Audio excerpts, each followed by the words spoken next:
আসসালামু আলাইকুম। এটা হচ্ছে আমার অফিস। আমি ইতালিতে একটা হোটেলের রিসেপশনে কাজ করি।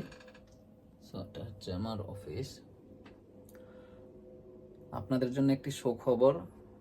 আমি চিন্তা করতেছি যে যখন নেক্সট আপনার স্পন্সর ছাড়বে, তখন আমার মালিককে বুঝিয়ে কিছু স্পন্সর জমা দেওয়া যায় কিনা। কারণ আমার মালিকে আগে কখনো স্পন্সর জমা দেয় নাই।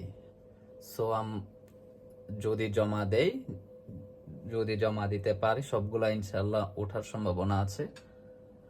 সো কমেন্টস করে জানান আপনারা যদি কেউ আগ্রহী থাকেন ইতালিতে আসতে স্পন্সর ভিসায়, কমেন্টস করে জানাবেন।